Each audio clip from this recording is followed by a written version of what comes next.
विद्यार्थियों, मैं रुबेन सरन माथुर, सहायक आचार्य आर्थिक प्रशासन एवं वित्तीय प्रबंध ईएफएम राजकीय शाकंभर स्नातकोत्तर महाविद्यालय सांबरलेक जयपुर आपका आज की इस ई लेक्चर में स्वागत करता हूं। विद्यार्थियों, पिछले ई लेक्चर्स में हमने बीकॉम प्रथम वर्ष के अंतर्गत बीकॉम फर्स्ट ईयर के अंतर्गत ईएफएम विषय के पेपर व्यावसायिक अर्थशास्त्र यानी बिजनेस इकोनॉमिक्स का अध्ययन आरंभ किया था और आज के ई लेक्चर में हम उत्पत्ति के नियम अथवा अल्पकाल में उत्पादन फलन यानी इंग्लिश में लॉज ऑफ रिटर्न्स या production function in short run पढ़ेंगे।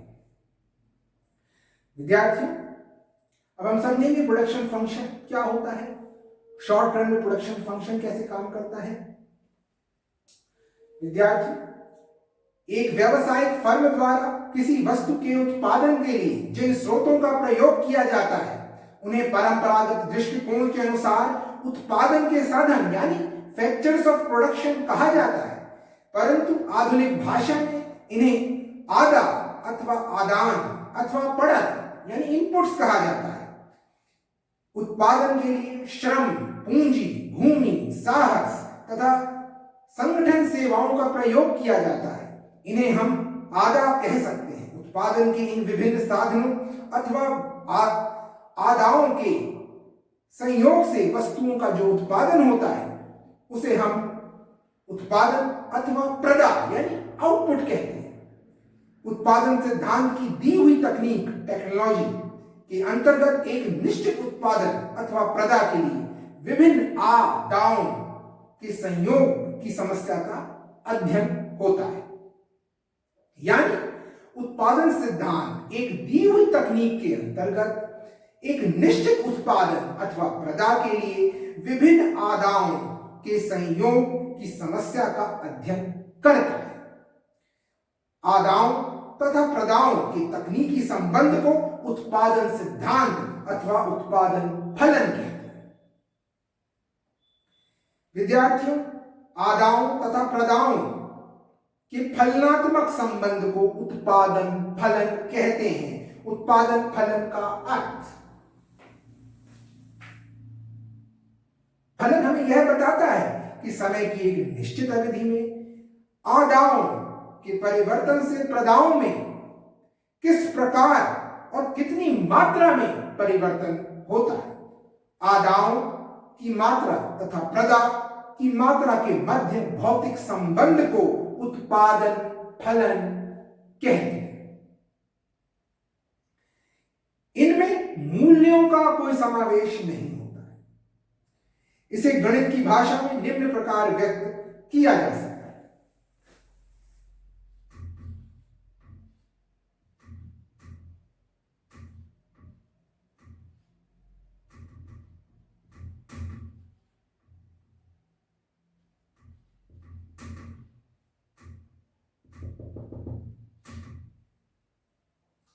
यहां P वस्तु की उत्पादन मात्रा अथवा प्रदा को व्यक्त करता है। यहां पर जो P है वो वस्तु की उत्पादन मात्रा अथवा प्रदा को व्यक्त करता है और A, B, C, D क्रमशः उत्पादन के साधन A, B, C, D की मात्राओं को अथवा आदाओं की मात्राओं को दर्शाता है। यानी ये A, B, C, D उत्पादन के साधन की मात्राओं को दिखाता है और P वस्तु की उत्पादन मात्रा अथवा प्रदा को व्यक्त करता है।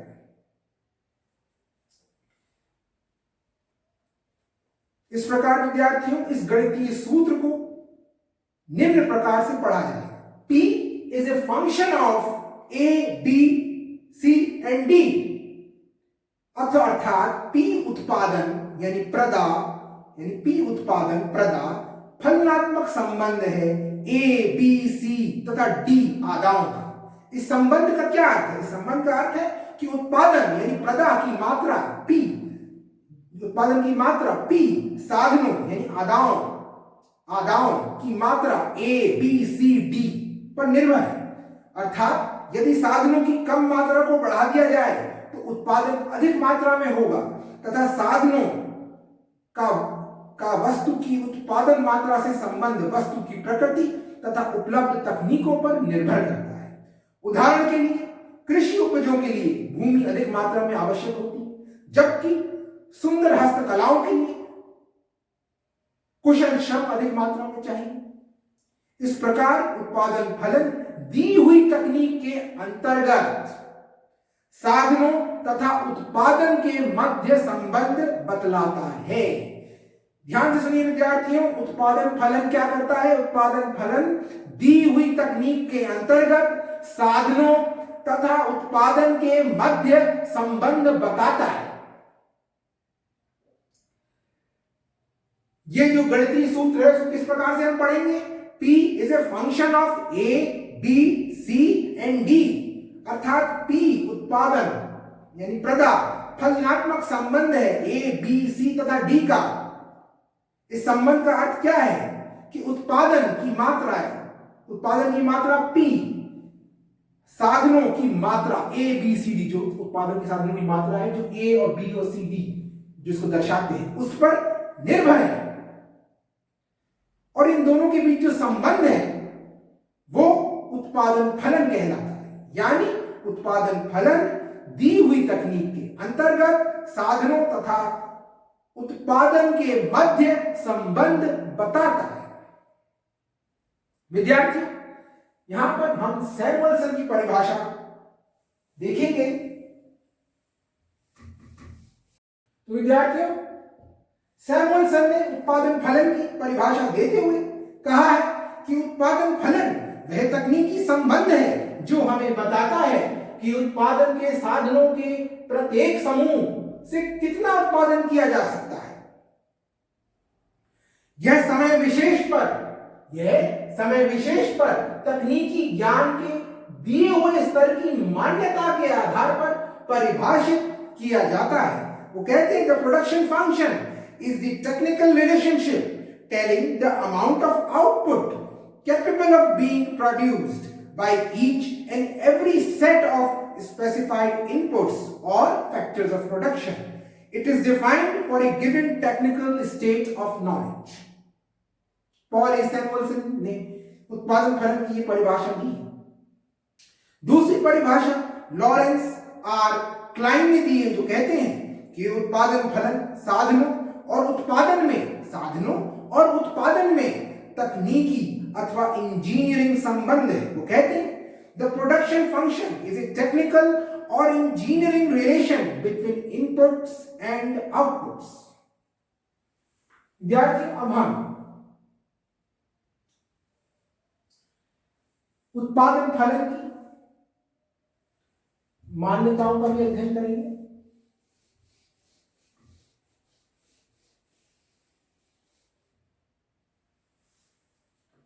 विद्यार्थियों, उपरोक्त परिभाषाओं से स्पष्ट है कि उत्पादन फलन आदाओं तथा प्रदाओं में तकनीकी संबंध होता है।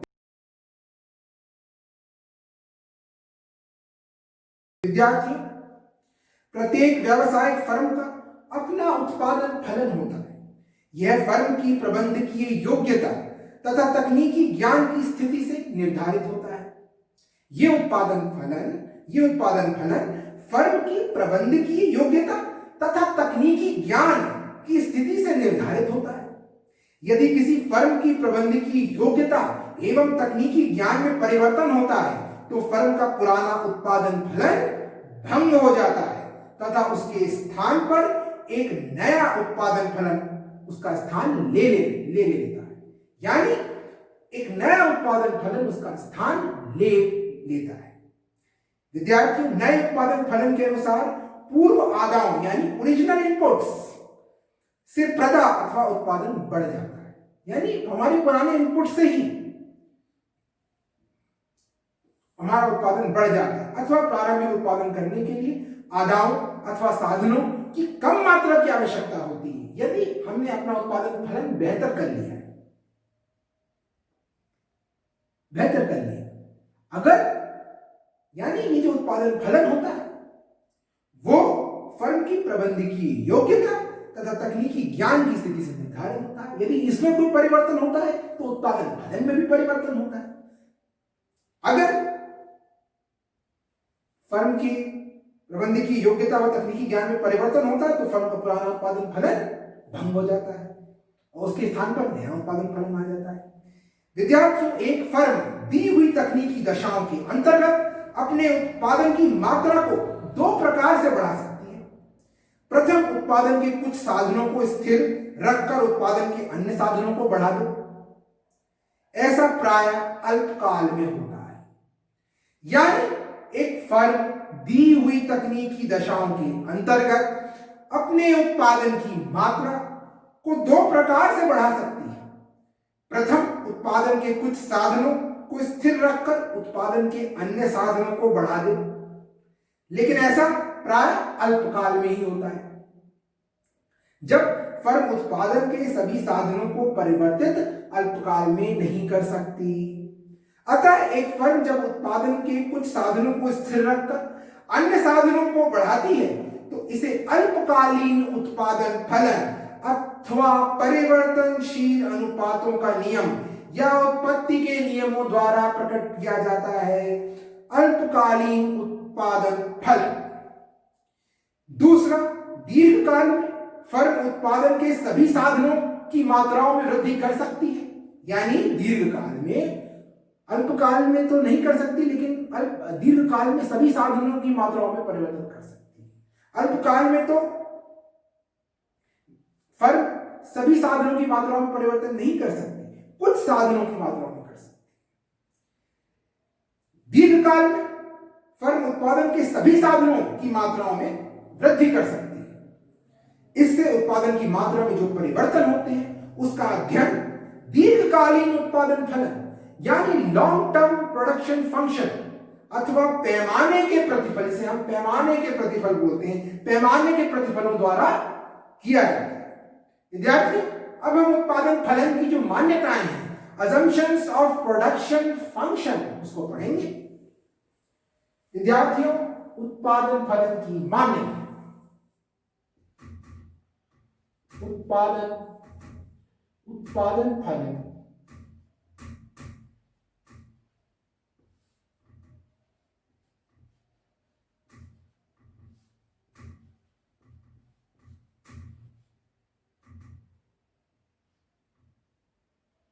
उत्पादन फलन की मान्यता।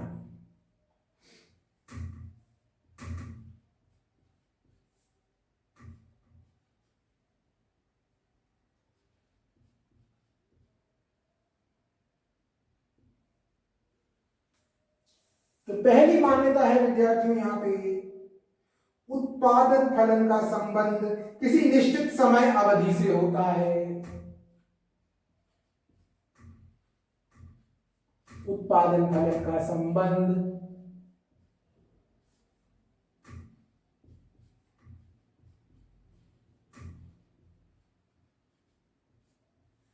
किसी निश्चित अवधि से होता है।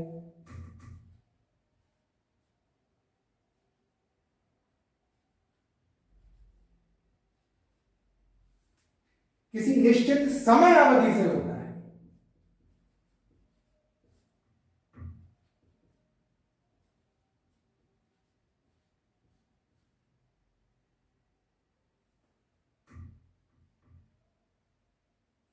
किसी निश्चित समय अवधि से होता है।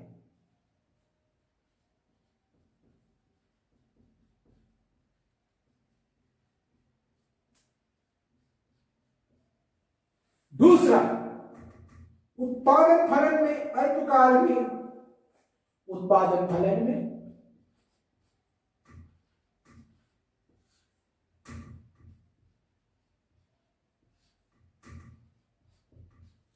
अल्पकाल में यानी शॉर्ट रन में उत्पादन फलन में अल्पकाल में फर्म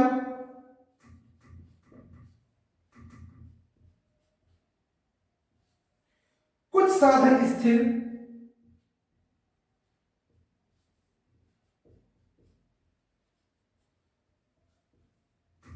कुछ साधन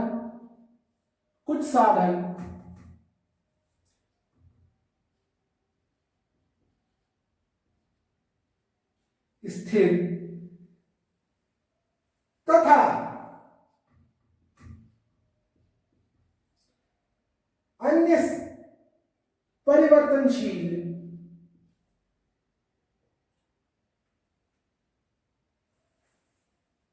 फर्म में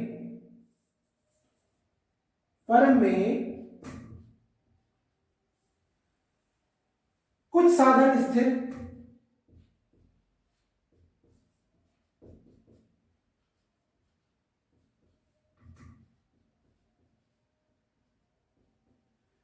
तथा परिवर्तनशील होते हैं। कुछ तो स्थिर होते हैं, कुछ परिवर्तनशील होते हैं।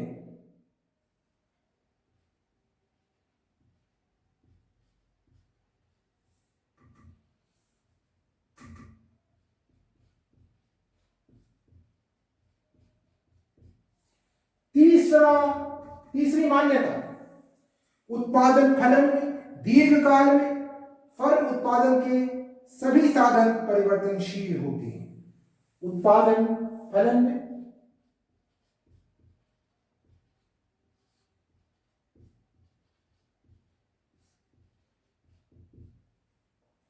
दीर्घकाल में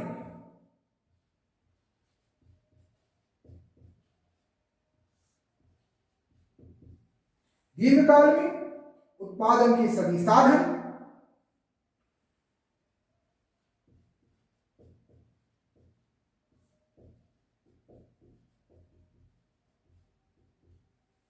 परिवर्तनशील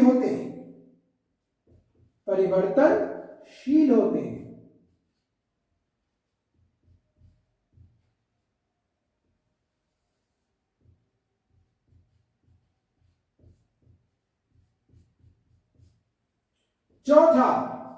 चौथी मान्यता, उत्पादन के विभिन्न साधन छोटी छोटी इकाइयों में विभाज्य होते हैं।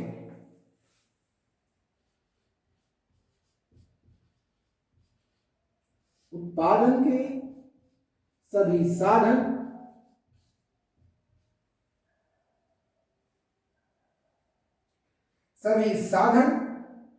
छोटी छोटी इकाइयों में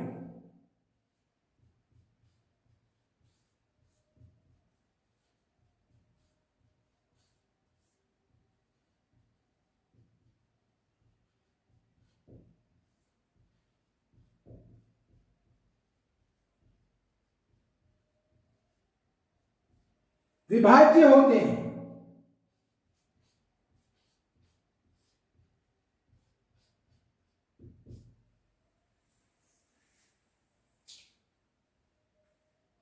तो पहला विद्यार्थियों, हमारी मान्यता, पहली मान्यता क्या हमने पढ़ी? उत्पादन फलन का संबंध किसी निश्चित समय अवधि से होता है।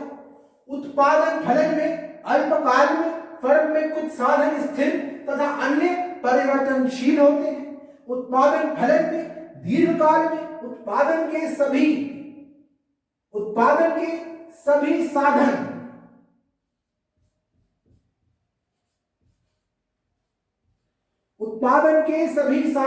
परिवर्तनशील होते हैं। चौथा, उत्पादन के सभी साधन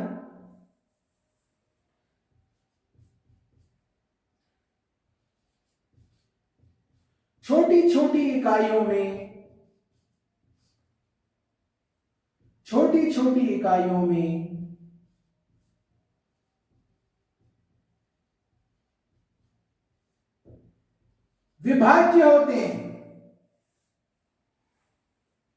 विभाज्य होते हैं।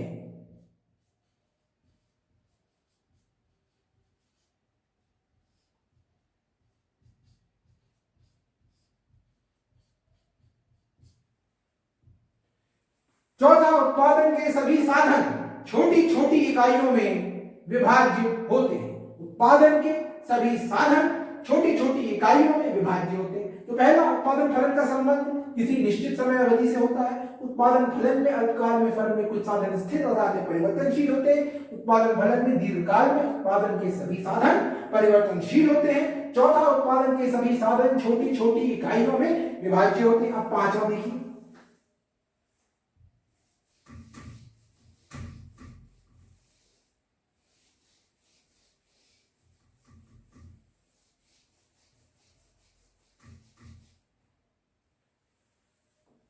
विद्यार्थियों पांचवी हमारी जो मान्यता है वो है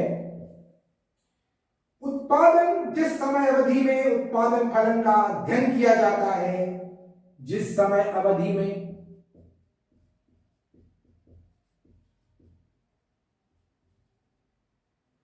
जिस समय अवधि में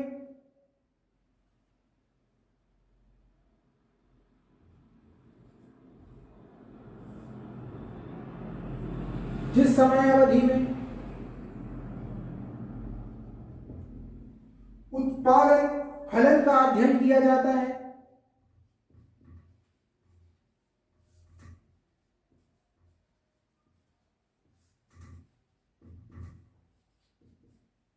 उत्पादन फलन का अध्ययन किया जाता है,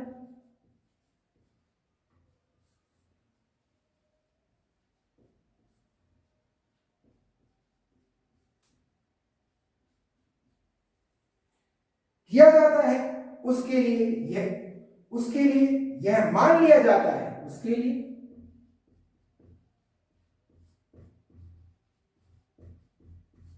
यह मान लिया जाता है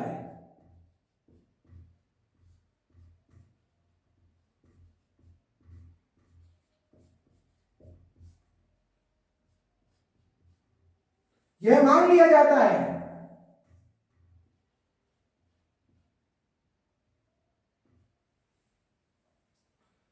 कि तकनीकी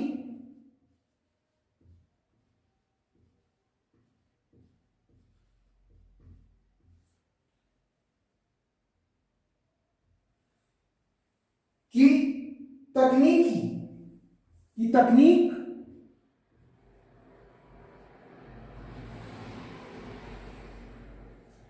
अथवा प्रौद्योगिकी में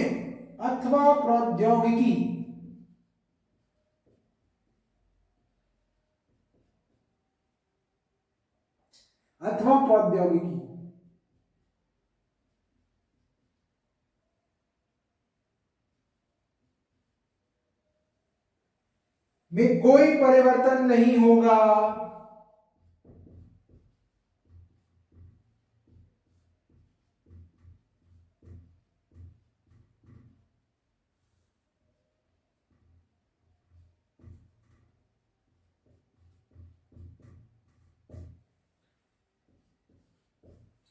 पांचवी मान्यता, जिस समय अवधि में उत्पादन फलन का अध्ययन किया जाता है उसके लिए यह मान लिया जाता है कि तकनीक अथवा प्रौद्योगिकी में कोई परिवर्तन नहीं होगा। छठी मान्यता, फर्क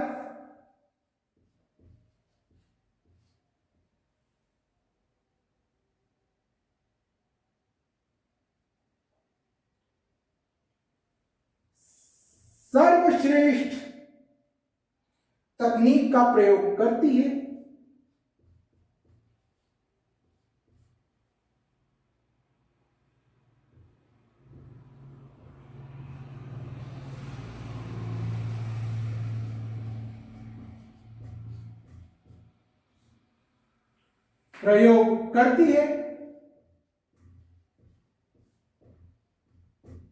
यह भी मान लिया जाता है। तो विद्यार्थी, छठा है फर्क सर्वश्रेष्ठ तकनीक का प्रयोग करती है, ये भी मान लिया जाता है। इस प्रकार से हमने 6 मान्यताएं देखी। पहली मान्यता, उत्पादन फलन का संबंध किसी निश्चित समय अवधि से होता है। उत्पादन फलन में अल्पकाल में फर्म में कुछ साधन स्थिर तथा अन्य परिवर्तनशील होते हैं। उत्पादन फलन में दीर्घकाल में उत्पादन के सभी साधन परिवर्तनशील होते हैं। उत्पादन के विभिन्न साधन छोटी छोटी इकाइयों में विभाज्य हैं। उत्पादन के विभिन्न साधन छोटी छोटी इकाइयों में विभाज्य होते हैं, हम ये मानते हैं।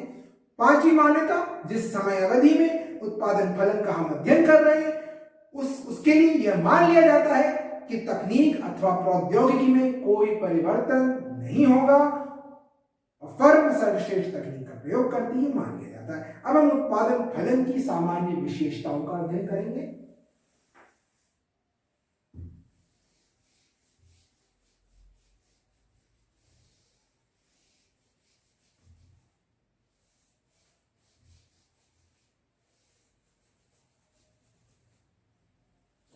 उत्पादन फलन की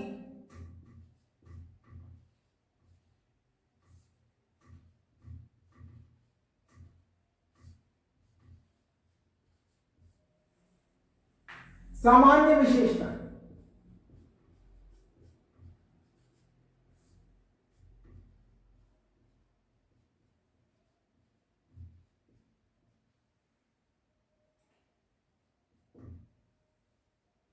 सामान्य विशेषताएं।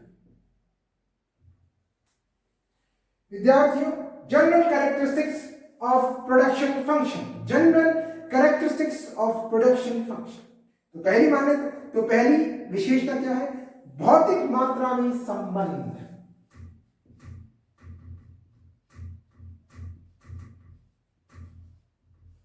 भौतिक मात्रा में संबंध।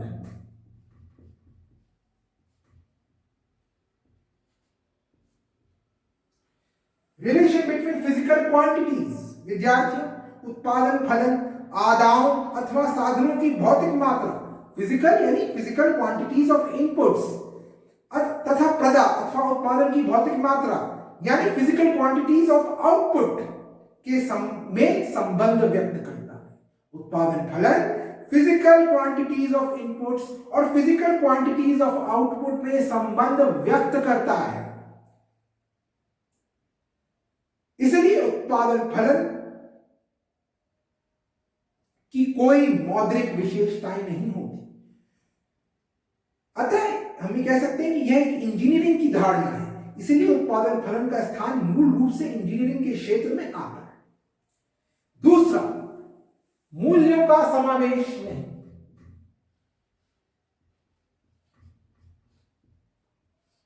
मूल्यों का समावेश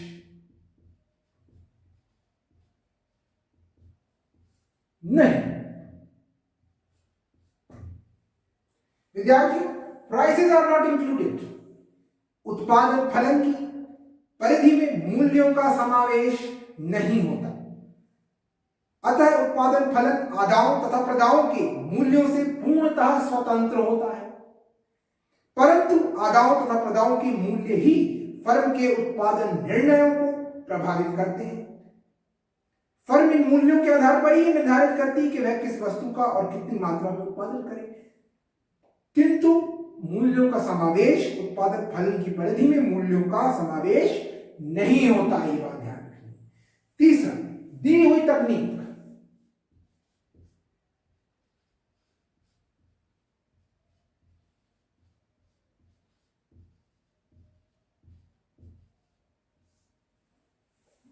गिवन टेक्नोलॉजी। विद्यार्थियों, उत्पादन फलन का अध्ययन एक दी हुई तकनीक अथवा प्रौद्योगिकी के अंतर्गत किया जाता है। अतः तकनीक परिवर्तित हो जाने पर उत्पादन फलन भी परिवर्तित हो जाता है। तकनीक के परिवर्तित हो जाने पर उत्पादन फलन भी परिवर्तित हो जाता है तथा फर्म को नया उत्पादन फलन प्राप्त हो जाता है। नए उत्पादन फलन का तात्पर्य यहां पे यह है कि फर्म साधनों को की पहले जितनी मात्रा में अधिक उत्पादन प्राप्त कर सकती है अगर तकनीक में कुछ सुधार है, अथवा पहले जितना उत्पादन प्राप्त करने के लिए साधनों की कम मात्रा लगानी पड़ेगी। चौथी विशेषता, एक विशेष समयावधि। एक विशेष समयावधि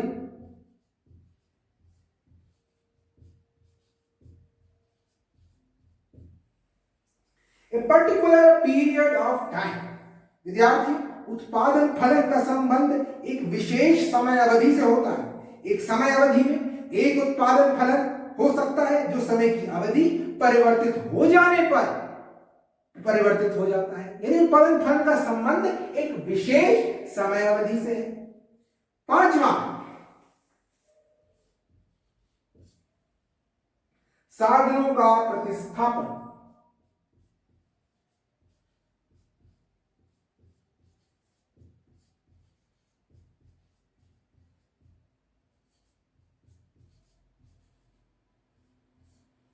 यानी substitution of factors of production. अब इसका क्या अर्थ है?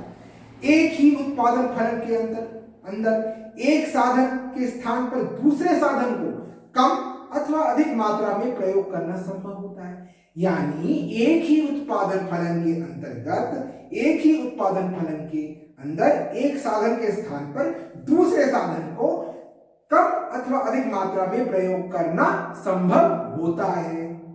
उदाहरण के लिए श्रम के स्थान पर पूंजी अथवा पूंजी के स्थान पर श्रम का अधिक प्रयोग किया जा सकता है। तो ये इसकी पांचवी विशेषता है। अब छठी विशेषता, अल्पकाल में कुछ स्थिर साधन, अल्पकाल यानी शॉर्ट रन में कुछ स्थिर साधन, कुछ साधन स्थिर, कुछ साधन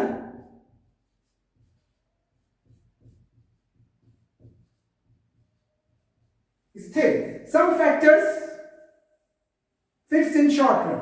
विद्यार्थी, जब एक फर्म अपने उत्पादन फलन के अंतर्गत कुछ साधनों को स्थिर रखती है तथा कुछ साधनों में परिवर्तन करती है तो इसे परिवर्तनशील अनुपातों के नियम, क्या?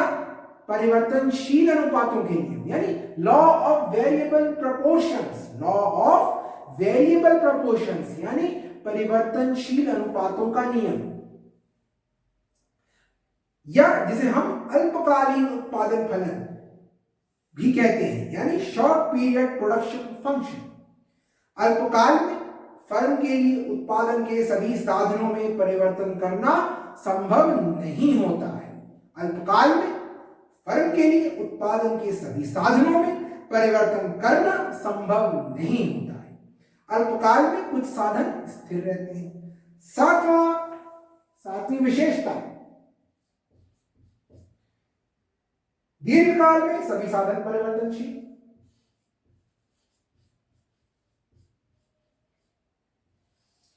दीर्घकाल में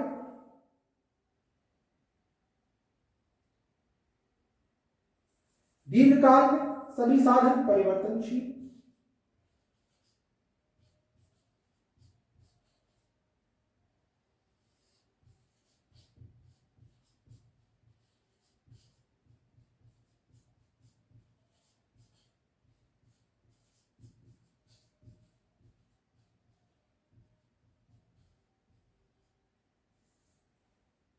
All factors are variable in long run। विद्यार्थी, एक फर्म अपने उत्पादन फलन के अंतर्गत दीर्घकाल में सभी साधनों को परिवर्तित कर सकती है। ऐसी स्थिति में उत्पादन के सभी साधन परिवर्तनशील होते हैं तथा कोई भी साधन स्थिर नहीं होता। जब फर्म सभी साधनों को परिवर्तित करती है तो ऐसे उत्पादन फलन को दीर्घकालीन उत्पादन फलन अथवा पैमाने के प्रतिफलों के नाम से पुकारते हैं।